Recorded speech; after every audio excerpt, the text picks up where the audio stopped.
Assalamualaikum warahmatullahi wabarakatuh. Sahabat beriman, semoga kita senantiasa berada dalam lindungan Allah Subhanahu wa taala. Kita sebagai makhluk Allah Subhanahu wa taala yang telah diciptakan dari mulai tangan, kaki, mata dan semacamnya itu adalah suatu ciptaan Allah yang maha besar. Kita harus bersyukur karena kita juga telah berada di dunia ini. Sahabat beriman, pernahkah kita termenung sendiri memikirkan hal yang membuat pikiran sahabat menjadi sedikit melayang? Misalnya, siapa yang menciptakan Allah dan bagaimana rupa Allah? Pertanyaan tersebut wajar, namun sahabat harus segera buang jauh-jauh pikiran itu, karena akal manusia sangat terbatas dan tak akan mampu menjangkaunya. Dan itu pun dilarang oleh Nabi. Dalam Sahih Bukhari dijelaskan bahwa setan senantiasa mendatangi salah seorang dari kalian seraya berkata, siapa yang menciptakan ini dan siapa yang menciptakan itu, hingga akhirnya dia bertanya, lantas siapa yang menciptakan Tuhanmu? Bila sudah sampai seperti itu, maka hendaklah dia meminta perlindungan kepada Allah dan menghentikannya. Yang namanya Tuhan tidak ada yang menciptakan. Jika Tuhan diciptakan berarti dia bukan Tuhan. Tuhan yang tadi itu ialah Tuhan yang menciptakan yang disebut di awal. Pokoknya tidak ada awal dari keberadaan Tuhan.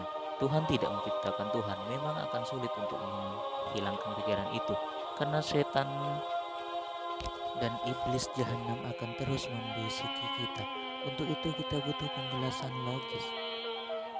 Teori ini disampaikan oleh Einstein yang membantu kita memahami cara kerja gravitasi, dan Edwin Hubble menyatakan bahwa bintang, galaksi, dan seluruh objek alam semesta bergerak saling menjauh, dan semakin jauh makin cepat pergerakannya. Coba bayangkan jika kita bisa memutarbalikkan waktu, pasti benda tadi pasti menuju suatu titik, ibarat suatu ledakan. Alam semesta bermula pada suatu titik, lalu meledak pada suatu titik, kemudian dikenal dengan teori Big Bang atau ledak. Pada mulanya bentuk alam semesta kecil banget, tidak ada apa-apa saat itu. Kemudian melalui proses panas dan rumit mengembang ke seluruh arah hingga jadilah alam semesta ini. Maka manusia harus mengakui adanya Sang Pencipta, Tuhan yang Esa, Allah Subhanahu wa taala, awal dari segala sesuatu, tetapi Dia tidak memiliki awal dan akhir. Orang yang tak merenungi kejadian ini, tentu mereka tak akan sadar keberadaan Allah sebagai awal dari segala ciptaan.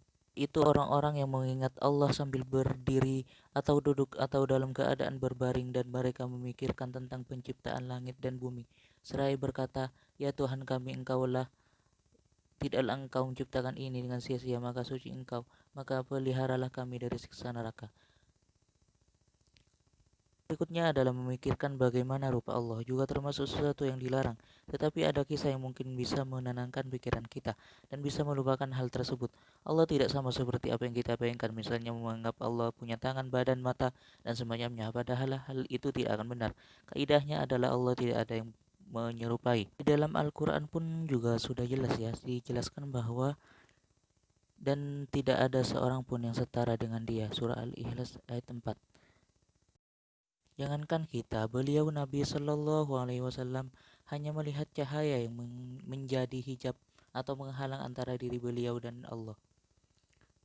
Dan kisah Nabi Musa yang ingin bertemu Allah di Bukit Sinau, tapi sebelum Allah datang beliau malah jatuh pingsan.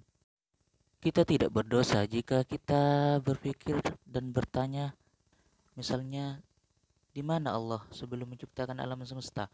Jangankan kita, sahabat pun pernah bertanya, yaitu Abu Razin. Berkata, aku pernah bertanya, wahai Rasulullah, di manakah Allah menciptakan makhluknya? Beliau menjawab, dia berada di ama atau awan yang tinggi.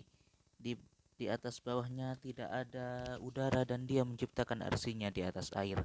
Ahmad bin Mani berkata, Yazid bin Harun berkata, istilah ama adalah tidak ada sesuatu pun bersamanya. Abu Isa menyatakan hadis ini hasan. Dalam terjemahan hadis dijelaskan sebagai awan, namun bukan awan yang kita lihat. Ama di sini adalah semacam awan gaib yang tidak ada angin di atas dan di bawahnya, maupun diterbangkan oleh apapun. Dengan kata lain, sesuatu yang tak mampu digapai oleh akal manusia dan imajinasi. Tidak ada udara dan waktu. Di sanalah Allah bersemayam di arsinya, di atas air. Tidak ada yang tahu bentuk arsinya. Pertanyaan itu adalah hal yang dilarang. Namun arsinya banyak disebut dalam Al-Quran dan hadis. Dan dialah yang menciptakan langit dan bumi dalam 6 masa. Dan adalah singgasanya sebelum itu di atas air. Allah telah ada dan sesuatu apapun selainnya belum ada. Arsinya berada di atas air. Dia mencatat segala sesuatu dalam Az-Zikr. Dan dia menciptakan langit dan bumi. Menciptakan alam ini dengan tanda bahwa atas kebesarannya yang mampu menciptakan ruang dan waktu. Sama halnya Allah menciptakan manusia. Bukan berarti Allah butuh manusia untuk menyembahnya, namun kita yang butuh kepada Allah. Selanjutnya ada pertanyaan, apa yang dilakukan Allah sebelum menciptakan alam semesta? Apakah Allah menganggur? Ini dikemukakan oleh filsuf besar.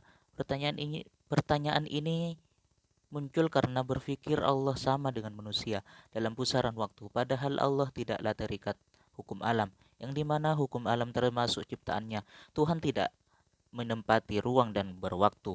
Pertanyaan ini tidak bisa dijawab karena pertanyaannya menggunakan kata sebelum, bertanda bahwa terikat waktu, sedangkan waktu itu adalah penghitung gerak. Jadi jika tidak ada gerak, tidak akan ada namanya waktu. Karena Allah yang menciptakan waktu, tidak logis jika Allah dikatakan berwaktu. Quran juga sudah ada, ialah berisi, dialah Allah yang menjadikan segala yang ada di bumi untuk kamu dan dia berkehendak menciptakan langit. Lalu dijadikanlah 7 langit dan dia maha mengetahui segala sesuatu.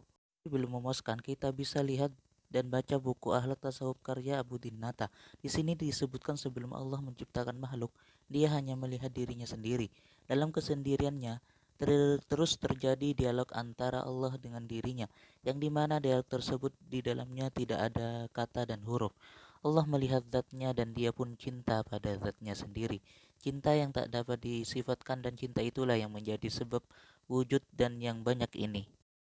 Tidak ada jawaban yang jelas dan tepat dalam Al-Quran maupun hadis yang menjelaskan apa yang dilakukan Allah sebelum penciptaan alam semesta ini. Ulasan ini hanya untuk mengakali hal yang tak dapat dijangkau oleh akal. Wallahu a'lam bishawab. Ting ting ting, ting ting toing, fuj, flick, thanks.